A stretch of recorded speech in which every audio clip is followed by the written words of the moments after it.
Hello friends, welcome to Group 5. In this lecture we will discuss about the types of flow. One is streamline flow, another one is turbulent flow. Then we will talk about Reynolds number which is used to find the flow is either turbulent or streamline. Then we will talk about Poiseuille's equation which is used to find the velocity profile of the liquid flowing through a pipe and the volume flow rate. Then we will talk about its limitations and their corrections. Then we will discuss the capillaries in series and parallel combination जैसे resistance को करते हैं. Okay, so first we will talk about streamline flow.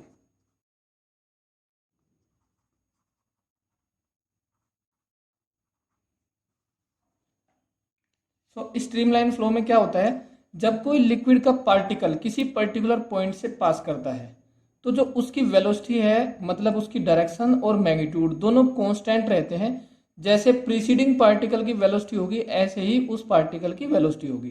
Then the flow is called as streamline flow. That means when a liquid flows such that each particle of liquid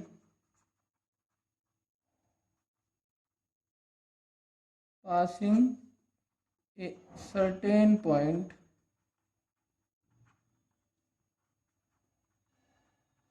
follows the same path and has the same velocity at that point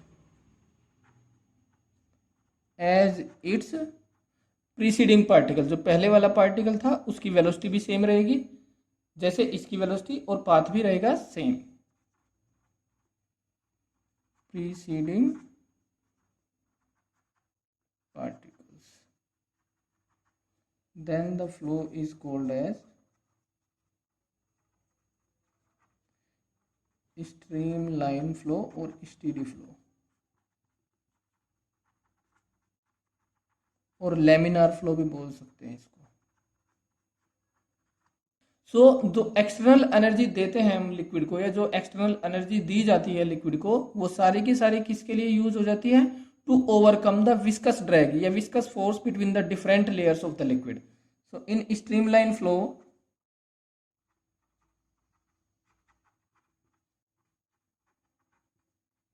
the external energy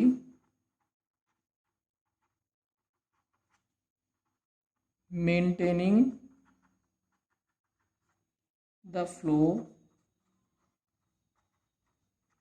is used mainly in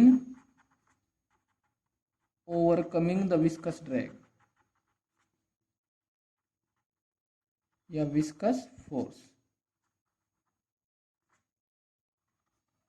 between the different layers of the liquid.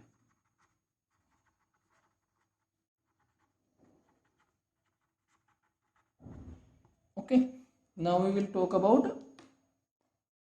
turbulent flow.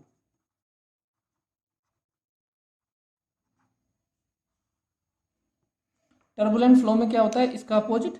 जैसे liquid particle का जो path होता है या उसकी जो velocity होती है वो प्रीसीडिंग पार्टिकल जैसे ही होती है, लेकिन इसमें ऐसा नहीं होता. वेलोसिटी चेंज हो जाती है जैसे ही दूसरा पार्टिकल आएगा उसकी वेलोसिटी कुछ और होगी, तीसरा पार्टिकल उस पॉइंट पर आएगा उसकी वेलोसिटी कुछ और होगी.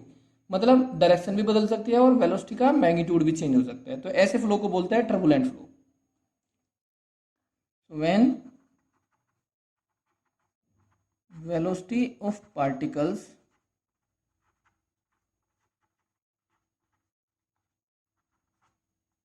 passing through any given point varies with time both in magnitude and direction. Magnitude भी चेंज हो सकता है और डायरेक्शन भी चेंज हो सकती है. Then the flow is called as turbulent flow. So इस केस में जो एक्सटर्नल एनर्जी होती है, जैसे यहाँ पर किसके लिए यूज हो जाती है, वो to overcome the viscous force. लेकिन यहाँ पर जो होती है वो एडी करंट सेट करने में यूज हो जाती है सारी की सारी energy. So most of the external energy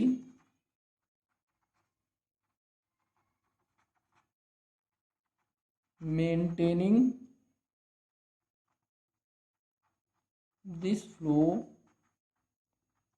is used in setting up eddy currents in the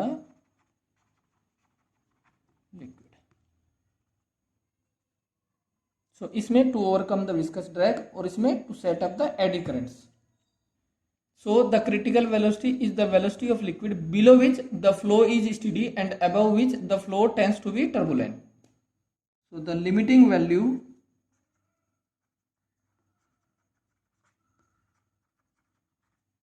of velocity below which the flow is steady and above which flow tends to be turbulent is called as critical velocity. अब जो critical velocity है वो कई factors पे depend करती है, जैसे liquid की विस्कोसिटी, कोफिशिएंट ऑफ विस्कोसिटी, जो पाइप है उसकी डायमीटर, लिक्विड की डेंसिटी। सो जो क्रिटिकल वेलोसिटी होती है वो किस किस के प्रोपोर्शनल है? एक तो कोफिशिएंट ऑफ विस्कोसिटी, लिक्विड की डेंसिटी और डायमीटर ऑफ पाइप। प्रोपोर्शनल का साइन रिमूव करेंगे तो एक कांस्टेंट आ जाएगा जिसको बोलते हैं हम Reynolds number. So eta R upon rho into D. So this is the critical velocity. जो ईटा है वो है कोफिशिएंट ऑफ विस्कोसिटी, सो इसको लिख लेते हैं, क्या है? विस्कोसिटी। इसको हम एब्सोल्यूट विस्कोसिटी भी बोल देते हैं और इसको हम डायनामिक विस्कोसिटी भी बोल देते हैं। ओके। डी क्या है? Diameter of pipe through which the liquid is flowing and rho is density of liquid. जो ईटा अपॉन रो है इसको हम बोल देते हैं kinematic viscosity. So eta upon rho is called as kinematic viscosity, मतलब viscosity per unit density, kinematic viscosity. So Reynolds number किसके equal आ जाएगा? Rho v d upon eta. So Reynolds number will be rho v d upon eta. Reynolds number can also be defined as the ratio of two forces. One is inertia force and another one is viscous force. So Reynolds number can also be defined as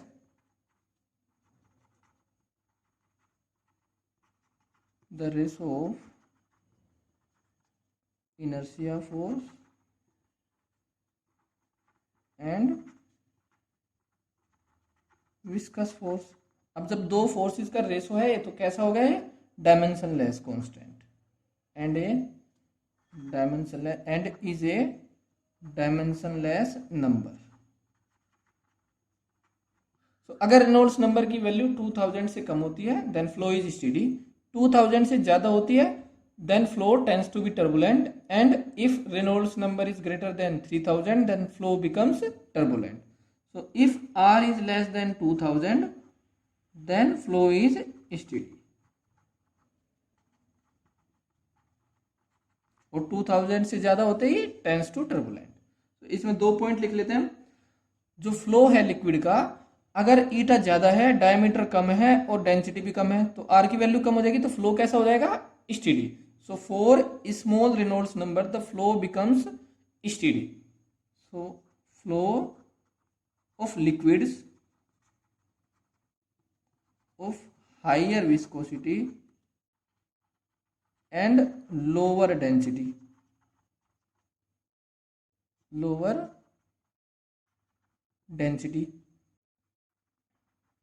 through diameter कम, so through narrow tubes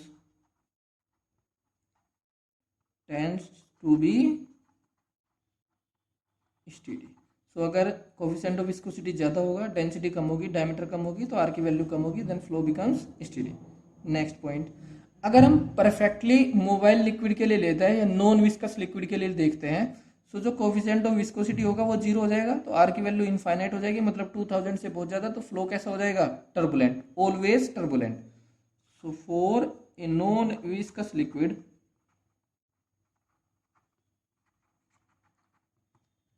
eta equal to zero, so यहाँ से critical velocity कितनी हो जाएगी, ईटा equal to zero, या यहाँ से eta equal to zero, तो velocity equal to critical velocity equal to zero. So the flow will always be turbulent. Now we will discuss Poiseuille equation or Poiseuille formula.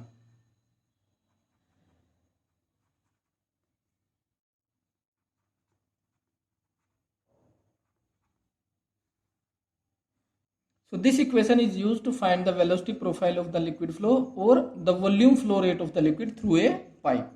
So सबसे पहले इसकी assumptions लिख लेते हैं हम.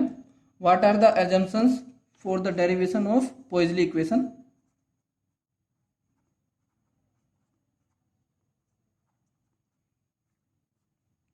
फर्स्ट वन, फ्लो कैसा होना चाहिए, स्ट्रीमलाइन और parallel to the axis of tube. So flow is streamlined and parallel to the axis of tube or pipe. Second one is no acceleration of the liquid at any point, मतलब velocity क्या होनी चाहिए, constant. So there is no acceleration of the liquid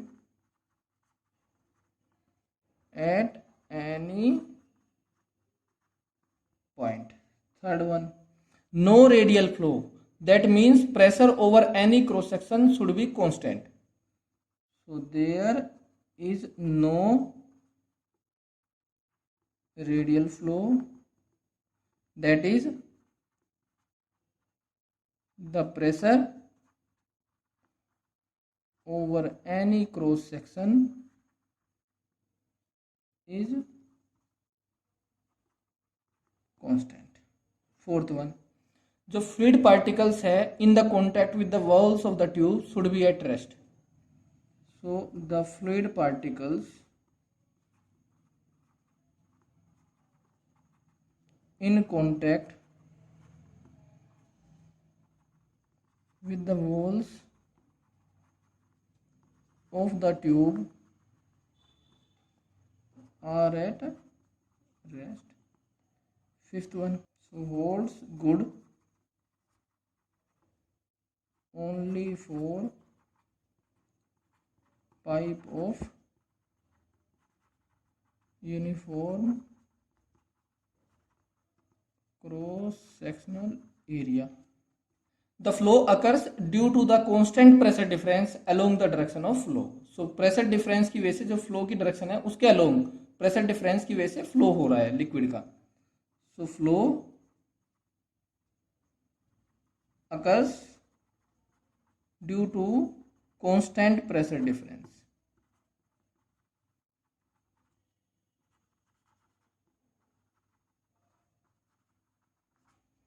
along the direction of flow. Now consider a pipe of uniform cross sectional area. So हमने ये pipe consider कर लिया जिसका cross sectional area क्या है, यूनिफॉर्म. सपोज इसकी length है L, यहाँ पर प्रेशर सपोज P1 और यहाँ पर सपोज प्रेशर है P2. ये इसका एक्सिस है और लिक्विड सपोज इस डायरेक्शन में फ्लो कर रहा है, लिक्विड फ्लो, और इसकी रेडियस सपोज कितनी है, R. Now consider a cylindrical volume of radius x.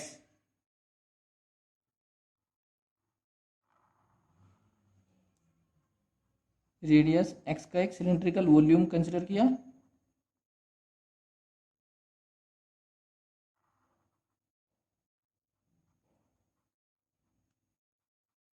तो इसकी रेडियस हमने कंसिडर कर ली x, और सपोज ये जो इसकी थिकनेस है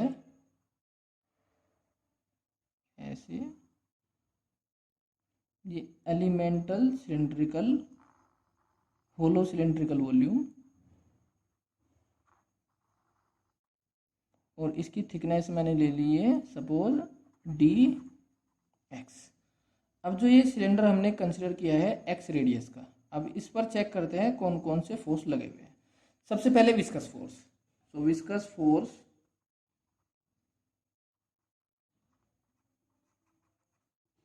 acting on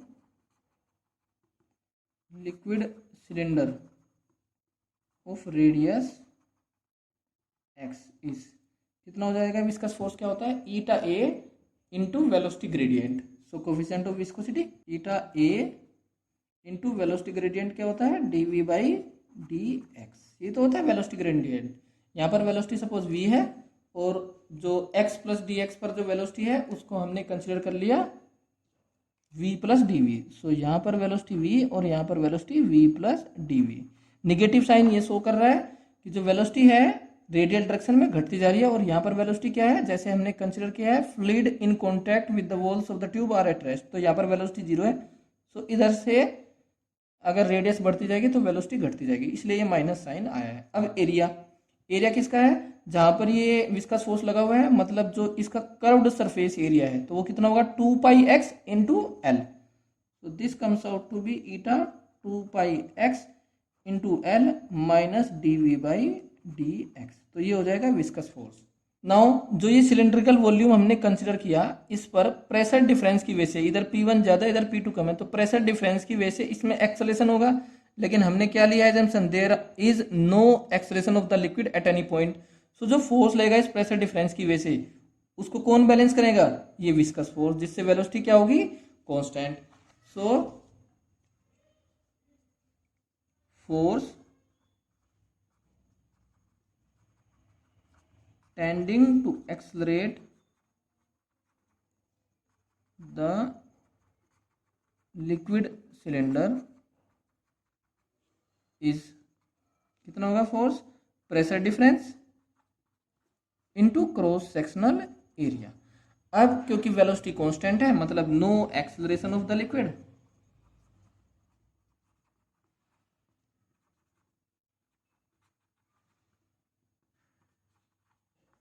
so net force कितना रहेगा? 0। ये प्रेशर डिफरेंस की वजह से इस डायरेक्शन में, और विस्कस फोर्स लेफ्ट डायरेक्शन में। So P1 minus P2 into pi x square equal to, viscous force कितना है? Eta 2 pi x l minus dv by dx। Eta 2 pi x l minus dv by dx। P1 minus P2 को हम consider कर लेते हैं P, pressure difference. P is pressure difference. So P pi x square equal to minus eta 2 pi x l dv by dx। कुछ cancel out हो जाएगा, pi से pi, x से x cancel. So p x will be equal to minus 2 eta L dv by dx। So dx को इस side में ले जाओ तो हम लिख सकते हैं dv equal to minus p upon 2 eta L x dx। So velocity को कैलकुलेट करने के लिए हम इसको करेंगे इंटीग्रेट। अब इसमें लिमिट लगाएंगे। जब x की वैल्यू r है, मतलब वॉल्स के पॉइंट पर, तो वेलोसिटी कितनी है? 0। सो x इक्वल टू r के लिए वेलोसिटी है 0, और किसी भी आर्बिट्रेरी पॉइंट के लिए velocity suppose v। So left side में तो इंटीग्रेशन आ जाएगा v, राइट साइड में p अपॉन 2 ईटा l, और इसका integration x square by 2 limit r to x। So यहाँ से वेलोसिटी आ जाएगी minus p upon 2 eta l x square minus r square by 2। So velocity आ जाएगी हमारी p upon 4 eta l r square minus x square. और ये equation कैसी है? Parabolic. So equation of parabola. So जो वेलोसिटी प्रोफाइल होगा वो कैसा होगा? पैराबोलिक। तो उसका डायग्राम भी हम इसी में बना देते हैं। सो वेलोसिटी प्रोफाइल होगा पैराबोलिक। सो डायग्राम वेलोसिटी वेक्टर्स का कुछ ऐसा बनेगा, यहाँ से यहाँ तक। यहाँ पर वेलोसिटी 0 है और यहाँ पर वेलोसिटी होगी सबसे ज़्यादा। सो ये वेलोसिटी प्रोफाइल हो जाएगा।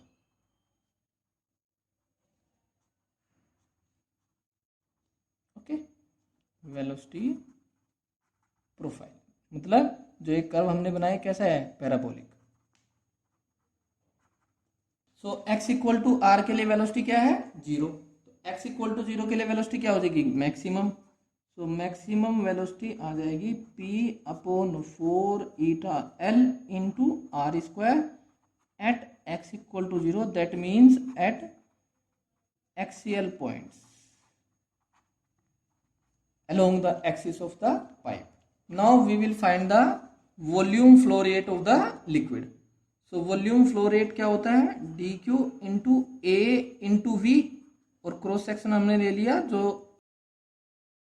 सिलेंड्रिकल एलिमेंट हमने लिया उसका area of cross section dA कितना, ये 2 पाई x। इस पॉइंट पर जो वेलोसिटी है v और वेलोसिटी वेरी कर रही है, तो हमने क्या लिया, एक एलिमेंटल सिलेंड्रिकल वॉल्यूम जिसका एरिया कितना 2 pi x into d x, ये वाला एरिया। सो हर एक पॉइंट की वेलोसिटी जो होगी इस सिलेंड्रिकल वॉल्यूम में भी, सो जो वॉल्यूम फ्लो रेट हो जाएगा v इंटू डी ए, और डी ए क्या होगा 2 pi x into d x. ये है क्रॉस सेक्शनल एरिया किसका, जो एलिमेंटल सिलेंड्रिकल वॉल्यूम लिया हमने। So total volume flow rate के लिए इसको इंटीग्रेट कर देंगे, 2 pi v x d x. वी की वैल्यू हमने फाइंड किया है, कितनी आई है,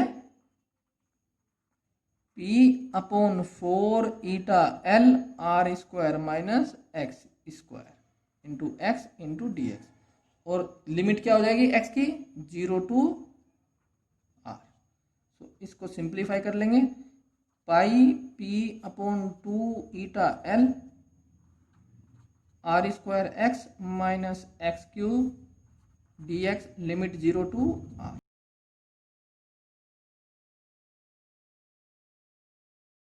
का इंटीग्रेशन हो जाएगा R square x square by 2 minus x to the power 4 upon 4, limit 0 to r। Pi p upon 2 eta L R to the power 4 by 2 minus R to the power 4 upon 4। तो ये आ जाएगा solve करके, pi p r to the power 4 upon ये 1 by 2 minus 1 by 4, 1 by 4, तो ये हो जाएगा 8। So 8 eta l. So this is the volume flow rate of the liquid flowing through the pipe, volume flow rate. So इसको हम ऐसे consider कर सकते हैं, जैसे करंट इलेक्ट्रिसिटी में हमने पढ़ा है potential difference equal to current into resistance, V equal to I R, Ohm's law. ऐसे ही यहाँ पर लिख सकते हैं हम, P इक्वल टू क्या होगा, 8 eta l upon pi r to the power 4 into q. So ये तो वोल्टेज डिफरेंस की जगह प्रेशर डिफरेंस, ये वॉल्यूम फ्लो रेट मतलब करंट फ्लो, और ये क्या है, रेजिस्टेंस की तरह हम इसको कंसीडर कर सकते हैं। Limitations and their corrections for Poiseuille equation. Limitations and their corrections. First one, हम ये एज्यूम करते हैं जो फ्लो है वो कैसा है, स्ट्रीमलाइन, लेकिन वो तभी होता है जब वेलोसिटी क्रिटिकल वेलोसिटी से कम होती है, और जो क्रिटिकल वेलोसिटी होती है वो किसके प्रोपोर्शनल होती है, रेडियस के inversely proportional.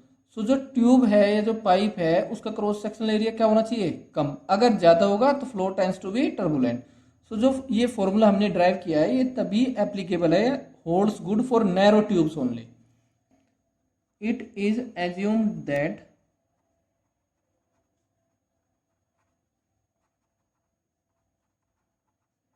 The flow is streamline. This will be so when velocity is less than critical velocity, which is inversely proportional to r radius. So in case of tube of wide cross sectional area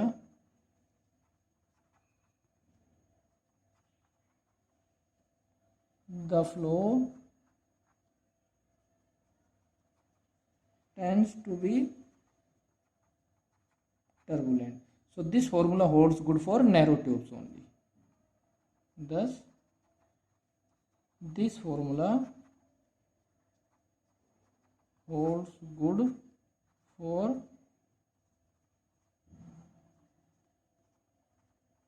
narrow tubes only. Second limitation, अब जैसे कि हमने flow को कैसा consider किया है, streamline या STD, लेकिन जैसे ही पाइप में एंटर करता है तो एंटरिंग के टाइम पे जो फ्लूइड होता है उसका फ्लो थोड़ा सा एक्सेलरेटेड होता है। मतलब जो एसटीडी फ्लो होता है वो थोड़ी सी ट्यूब के अंदर डिस्टेंस ट्रेवल करने के बाद अटेन करता है लिक्विड। सो एंट्रेंस के टाइम पे एक्सेलरेटेड और थोड़ी सी डिस्टेंस ट्रेवल करेगा तब जाके एसटीडी होता है। सो इस चीज को रिमूव करने के लिए, इस चीज को करेक्ट करने के लिए जो हम ट्यूब लेते हैं, जो पाइप लेते हैं, वो लेते हैं lengthy long tube. So the flow has been assumed to be steady, but in actual practice the flow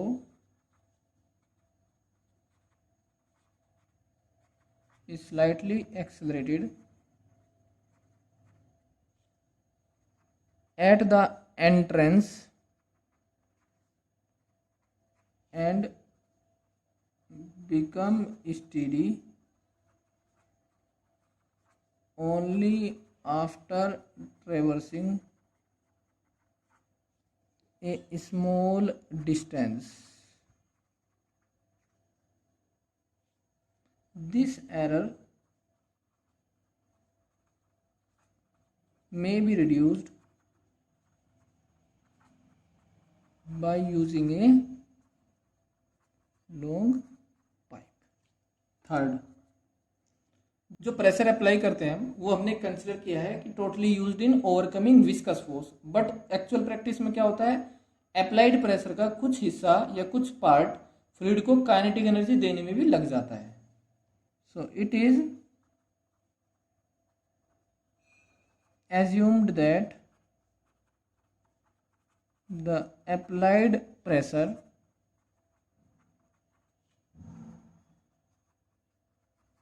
is totally used in overcoming the viscous drag, but in actual practice a part of applied pressure is used to give kinetic energy to the fluid. Now we will talk about capillaries in series and parallel combination. जैसे resistance होता है ऐसे ही capillaries को भी हम series और parallel combination में connect करके देख सकते हैं कि जो टोटल फ्लो होगा या जो प्रेशर डिफरेंस होगा वो कितना होगा, रिजल्टेंट इक्विवेलेंट प्रेशर डिफरेंस या equivalent flow. So capillaries in series, पहले ये देख लेते हैं। सो दो कैपिलरी हमने यूज कर ली डिफरेंट क्रॉस सेक्शनल एरिया की। सो this is the first capillary और एक कैपिलरी और लगा दी यहाँ पर ऐसे सीरीज में। इसके क्रॉस सेक्शनल एरिया इसका ज़्यादा है, इसका कम है। सपोज इसकी लेंथ है L1 और इसकी लेंथ है L2, इसकी रेडियस R1, इसकी रेडियस R2। यहाँ पर जो प्रेशर डिफरेंस है इसके अक्रॉस वो है सपोज P1 और इसके अक्रॉस जो प्रेशर डिफरेंस है P2। जो करंट फ्लो होगा मतलब वॉल्यूम फ्लो रेट होगा दोनों में वो सेम होगा। सो करंट तो दोनों रेजिस्टेंस में सेम होती है सीरीज में, लेकिन जो पोटेंशियल डिफरेंस होता है यहाँ पर प्रेशर डिफरेंस वो होगा अलग अलग। सो फ्लो रेट तो रहेगा सेम। सो फ्लो रेट कितना होगा, Q इक्वल टू क्या होता है फॉर्मूला, पाई P1 R⁴, इसकी रेडियस है R1 अपॉन 8 ईटा, ईटा तो सेम है जो लिक्विड इसमें फ्लो कर रहा है वही दूसरे वाले पाइप में L1 इक्वल टू दूसरे वाले के लिए pi P2 R2 to the power 4 upon 8 eta L2। Okay, अब जो टोटल प्रेशर डिफरेंस होगा कितना होगा, total voltage difference V1 plus V2, तो यहाँ पर हो जाएगा P1 plus P2। So total pressure difference हो जाएगा P1 प्लस P2। सो इसको अगर देखेंगे तो कितना आ जाएगा, P1 और P2 की वैल्यू पुट करने से 8 eta Q upon pi L1 upon R1 to the power 4 L2 upon R2 to the power 4। So यहाँ से Q की वैल्यू आ जाएगी, तो नेट फ्लो रेट पाई वो तो सेम रहेगा, लेकिन प्रेशर डिफरेंस टोटल P हो जाएगा। So 8 eta L1 upon R1 to the power 4 plus L2 upon R2 to the power 4। ये जो हमने कैलकुलेट किया इसको हम रेजिस्टेंस वाले कंसेप्ट का यूज करके भी डिराइव कर सकते हैं। जैसे उसको भी देख लेते हैं। दो रेजिस्टेंस हो गए, ये एक ये और एक ये, इसके अक्रॉस वोल्टेज मतलब प्रेशर डिफरेंस P1 और इसके अक्रॉस वोल्टेज और pressure difference P2। So current flow volume flow rate same रहेगा Q। सो इसका रेजिस्टेंस सपोज मैंने कंसिडर कर लिया R1, इसका resistance suppose R2। So P1 equal to QR1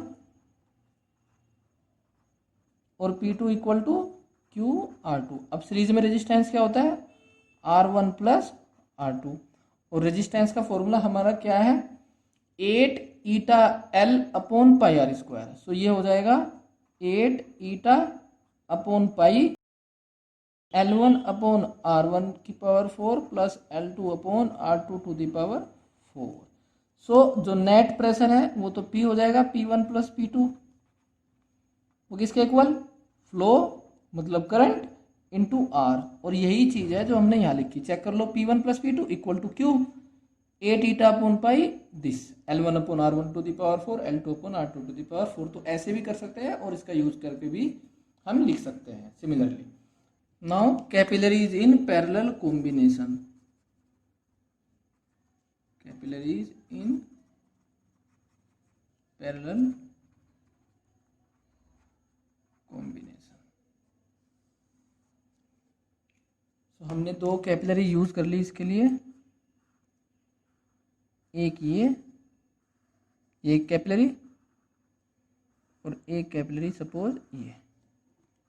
इस केस में दोनों की लेंथ सेम होगी, क्रॉस सेक्शनल एरिया डिफरेंट हो सकता है, तो दोनों की लेंथ सपोज L, इसका क्रॉस सेक्शनल एरिया A1, इसका क्रॉस सेक्शनल एरिया A2, इसकी रेडियस R1, इसकी radius R2।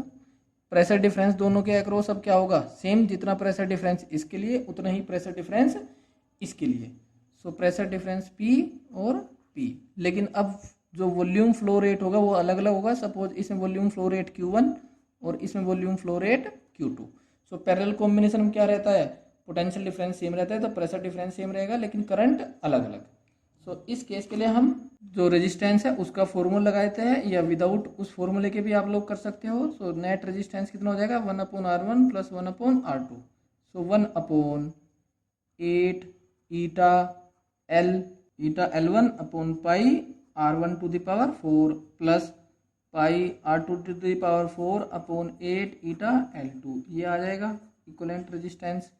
So 1 upon R इसमें से कॉमन ले लेंगे, pi upon 8 eta R1 to the power 4 upon L1 plus R2 to the power 4 upon L2। So ये equivalent resistance आ जाएगा यहाँ से। अब क्योंकि जो टोटल करंट है वो कितनी हो जाएगी इस केस में, Q1 plus Q2। So net current मतलब net volume flow rate Q1 plus Q2। So Q equal to कितना हो जाएगा, टोटल पोटेंशियल डिफरेंस मतलब total pressure difference upon total resistance Q1 P upon R1 और ये P upon R2, यही तो है। तो P से P कैंसिल हो जाता है, यही हो जाता है। सो जो टोटल प्रेशर डिफरेंस है P equal to Q into R। तो नेट वॉल्यूम फ्लो रेट जो होगा P अपॉन R या Q equal to P pi upon 8 eta R1 to the power 4 upon L1 plus R2 to the power 4 upon L2, ये हो जाएगा volume flow rate total. अगर इसमें Q1 है इसमें Q2 तो ये टोटल वॉल्यूम फ्लो रेट हो जाता है ऐसे। So these are the series and parallel combinations of capillaries. ऐसे ही हम कर सकते हैं अगर सीरीज और पैरेलल कॉम्बिनेशन की जगह क्या हो, मिक्स्ड कॉम्बिनेशन, कुछ कैपिलरीज सीरीज में कुछ कैपिलरीज पैरेलल में। तो जैसे हम रेजिस्टेंस में करते हैं इलेक्ट्रिसिटी में, ऐसे ही यहाँ पर कर लेंगे। Now in the next lecture, we will discuss about the Stokes formula and the terminal velocity of a solid spherical ball when moved through a liquid of infinite extension.